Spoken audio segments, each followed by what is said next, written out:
Hi, I'm Gareth Green, and in this video we're going to be thinking about the use of minor chord 5 when we're in a minor key. So before we get into it, we just need to get our terms of reference. What do I mean by minor 5 and why are we even discussing it? Well, chord 5, the dominant chord, is a very useful chord. Because the thing is this, if I take chord 5 in C major, it's G, B, D. Why is it that? Because G is the fifth note of the scale of C, 1, 2, 3, 4, 5. And to form the chord or the triad on any degree of the scale, in this case the fifth degree, we take that as the root, we put the note that's a third above it, and the note that's a fifth above it. So there's chord 5 in the key of C major. So if I go 5 to 1 in C major, that's a sound that we're all quite used to hearing. But this chord 5 is exactly the same if I'm in C major or in C minor, what we call the parallel minor. So I can go 5 to 1 in C minor. So we're used to our kind of default position of chord 5 always being a major chord, whether we're in a minor key or in a major key. Now, why is that? Well, let's have a look at the scale of A harmonic minor, because that's going to make it clear as to why this comes about. So A harmonic minor, when we're writing in minor keys, the general convention in the Western tradition from 1600 to at least 1900 is that we use the minor scale, but in its harmonic form when we're dealing with harmony, hence the title. A harmonic minor is about the harmony, about the chords, whereas a melodic minor is about the melody, and we have those two slightly different scales. So A harmonic minor goes like this. A, B, C, D, E, F, G sharp, A. Now, why the G sharp? Because in a harmonic minor scale, we use the key signature, which is no sharps, no flats, and we raise the seventh degree of the scale. So the seventh degree of the scale is G, and G becomes G sharp. Which means that when we're forming all these triads on each degree of the scale, we're putting the third and the fifth above each root note. Every time G comes up, it has to be G sharp. So we get G sharp in chord 3, we get G sharp in chord 5, and of course we get G sharp at the bottom of chord 7. So that's how the harmonic minor scale works. And as I say, that's the kind of default position for most of the Western musical tradition. Now, of course, what happens in A harmonic minor happens in any minor key using the harmonic minor. And what it actually throws up is this, that chords 1 and 4 are minor chords. A, C, E and D, F, A in the case of A minor, but would be true of any other harmonic minor. You've got 1 and 4 as minor chords. Chords 5 and 6 are major chords. So even though we're in a minor key, of these 7 chords, we've only got 2 that are minor, 1 and 4, and we've got 2 that are major, 5 and 6. Well, what about the others now we're here? Well, chord 2 and chord 7 are diminished chords. So that's 2 and 7. And chord 3 is an augmented chord. So some people have this idea that because we're in a minor key, all the chords must be minor. But in fact, they're not. Only 2 of the 7 are minor. So if I go up the chords in A harmonic minor, if we go up all these chords now, we see what we get. Minor, diminished, augmented, minor, major, major, diminished, and then back to chord 1 again, which is of course minor. So you see this point that this chord 5 we're talking about, the default position is that it's a major chord. You see why we've got E, G sharp, B, because that G sharp is the raised seventh note of the scale. And when lots of people who are writing harmony often find they forget when they're writing chord 5, it's such a common chord, they forget that that third needs to be raised. So the chord 5 should always be a major chord. But are there occasions when chord 5 actually might be a minor chord, or could we use it as a minor chord? Well, there sure are, because plenty of people would prefer to write music in the natural minor scale. So A natural minor, how does A natural minor differ from A harmonic minor? Well, we said in A harmonic minor, you raise the seventh degree of the scale, and once you've got that G sharp in this case, well, any other time G comes up, it's G sharp. But in the natural minor, you just use the key signature. You don't raise anything anywhere at all. So in the natural minor, we've got A, B, C, D, E, F, G, A.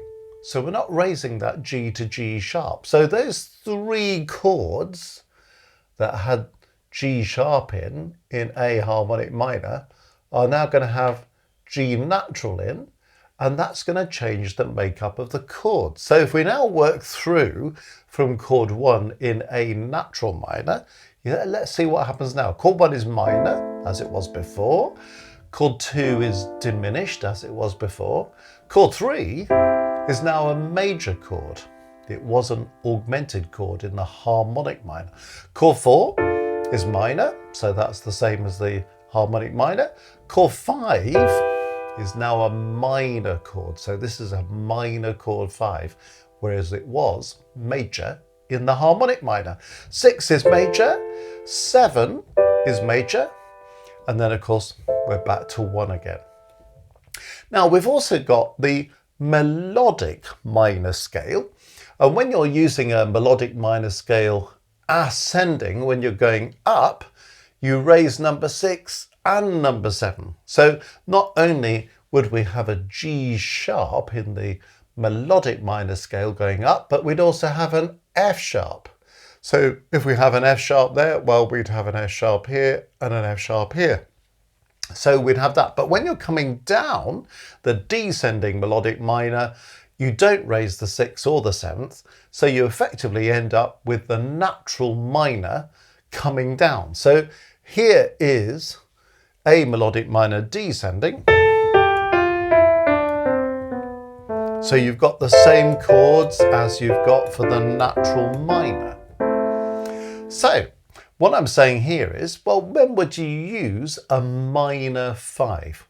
You won't ever use a minor 5 if you're authentically using a harmonic minor scale, which is what we'll be doing most of the time.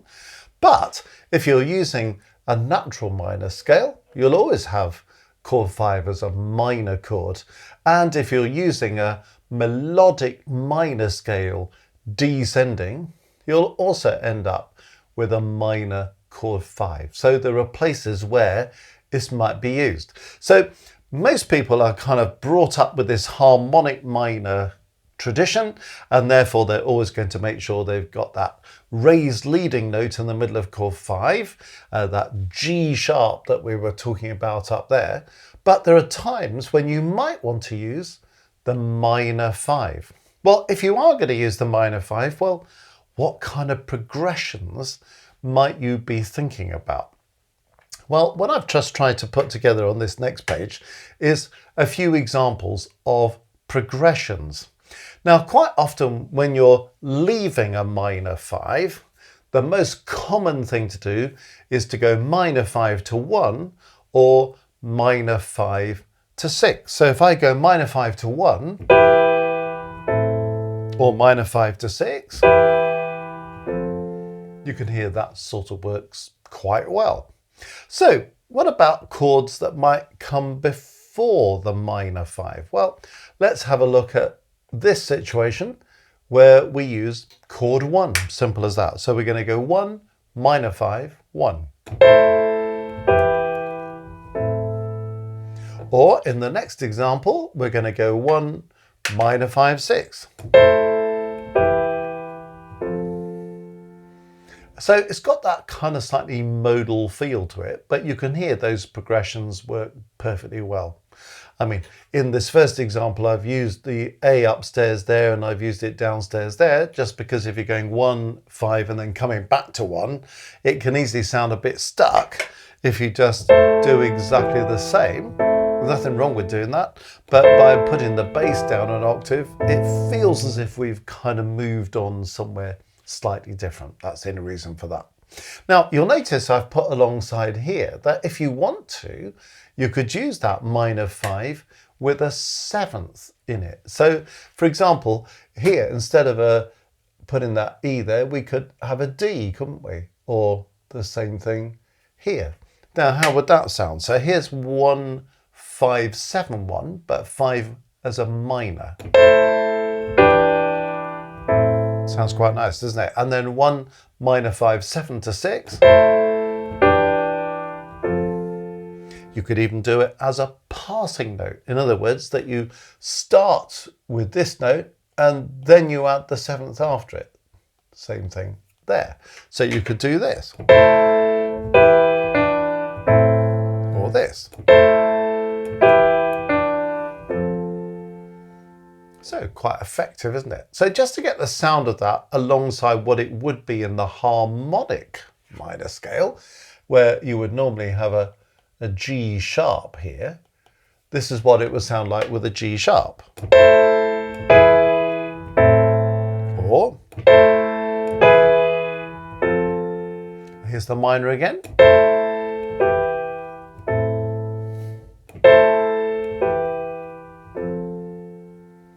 So sometimes they're quite useful, even if you're being as conventional as can be and you're writing harmony, so you're in the harmonic minor scale, but you have some of this descending stuff that feels as if you've got to kind of do business with the descending melodic minor, where you might just end up using a minor chord 5. You see, one of the issues is, here's an example of a problem. If this were a chord 5 with a G sharp in it, well, that alto part, G sharp to F, would give you an augmented second interval, which is something we try to avoid doing. So by using the minor 5 in the context of a descending melodic minor in that alto part, actually you can get rid of that problem. So it's one possible solution if you're using the harmonic minor as your default position, but just these little touches of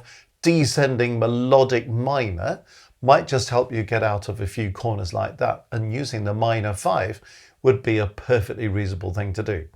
Obviously, if you're writing in the natural minor, well, 5 is always going to be minor. Okay, let's look at some other possible approaches, because what we're doing in the second example here is starting on a chord 4. So can we go 4, 5, 1 or 4, 5, 6 using minor 5? Or works perfectly well, doesn't it? And again, you could use these 7ths if you wanted to. So using a 7th with the 5 in the way that I talked about before.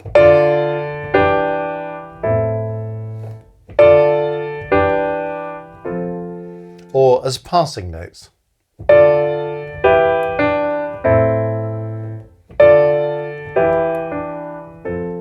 They work quite well, don't they? Now you could even, if you want to get really excited about your 7ths, you could even use a 4/7. So say, for example, we decided not to use D at the top, but to use C.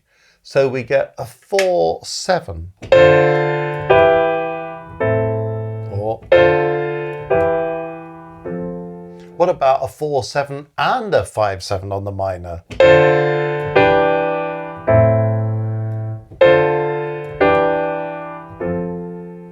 Or passing notes.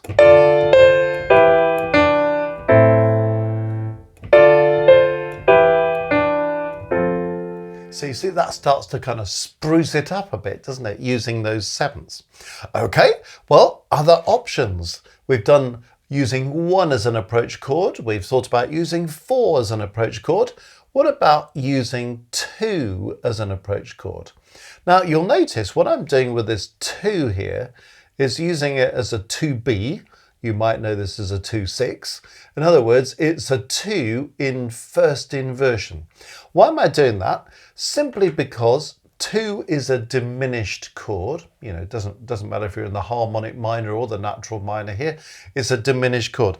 And diminished chords can sound a little bit ugly in root position. You kind of hear that kind of slight ugliness. And it's really about the tritone between the bottom and the top of it.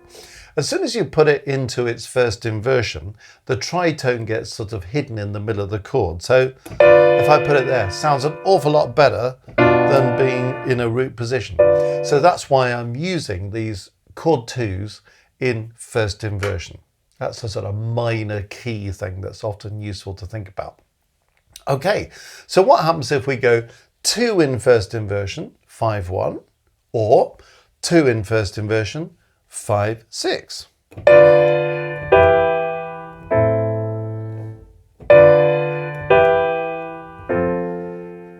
And again, we could use the 5 as a 7th.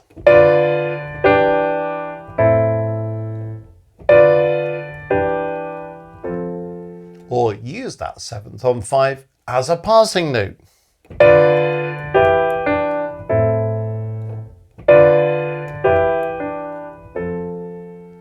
So there's another obvious approach. So we've done 1 as an approach, 4 as an approach, 2 in first inversion as an approach. And just when you thought those might be the only possibilities, here's another page of possibilities.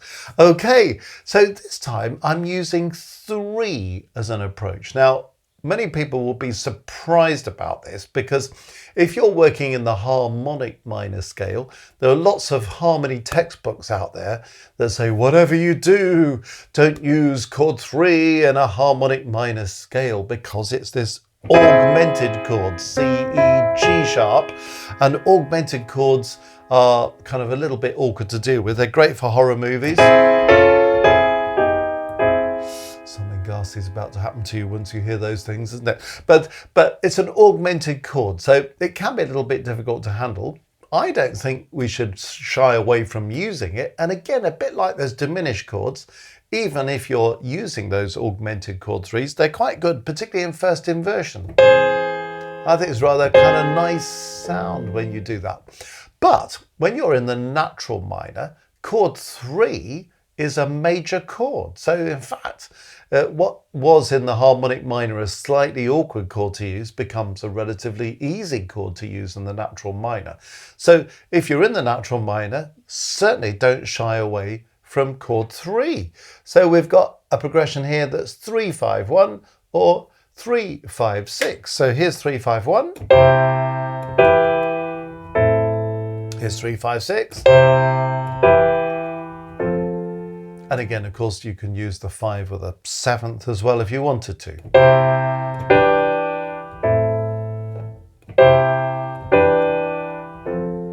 Or as a passing note.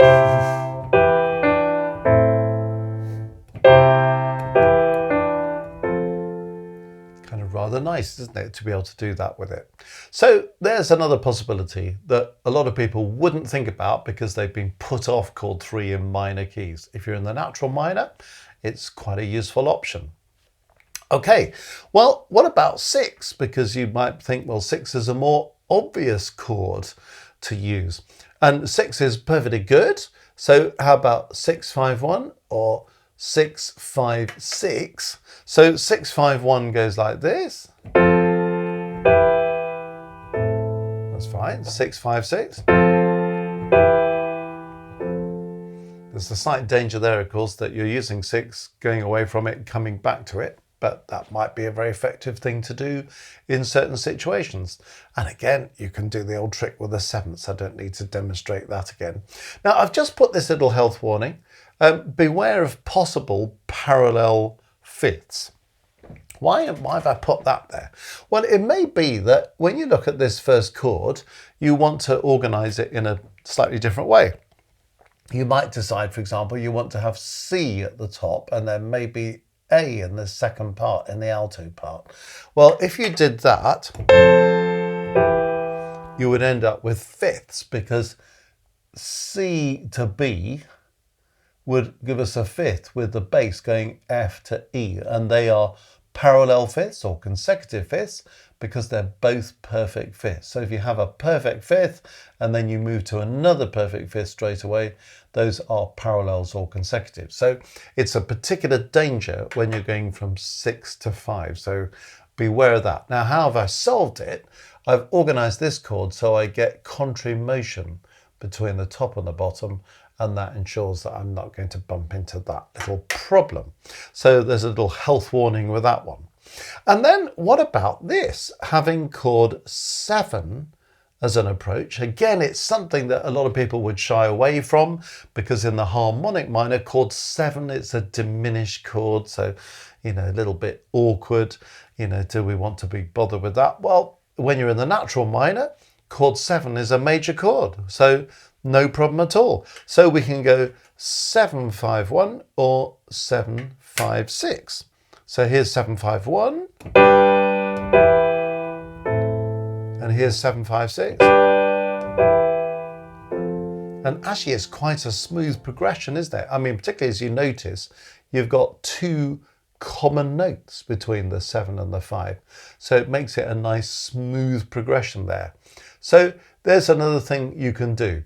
Now, on this next page here, I'm just thinking about, are there possible resolutions other than 1 or 6? Because so far we've talked about various different approach chords, and we've talked about following the 5 with a 1 or a 6. Well, what happens if you want to go somewhere else? Let's have a look. Well, what about going from 5 to 4? Works perfectly well, doesn't it? I mean, it's a funny thing to look at without a context, but I mean, say you did 5 to 4 and then 5 to 1, for example, works perfectly well, doesn't it? And if you're going to go 5 to 4, would it work to go 5 to 2B? Why not? You could do that, and again, it probably needs a context. Works quite nicely. What about going from 5 to 7? And again, you might think about how this works in relation to the approach chords. Do you want to go 7-5-7? Maybe not. But if you have one of the other approach chords and use 7 afterwards, well, you could do this. And as you can see, again, we've got this useful common note thing. 2 notes common to 5 and to 7. So say you went 5 to 7 to 1. That would work quite nicely, wouldn't it? Or what about going 5 to 3? Of course, a lot of these things, like going to 7, going to 3, again, only works in the natural minor for the reasons we talked about earlier. But 5 to 3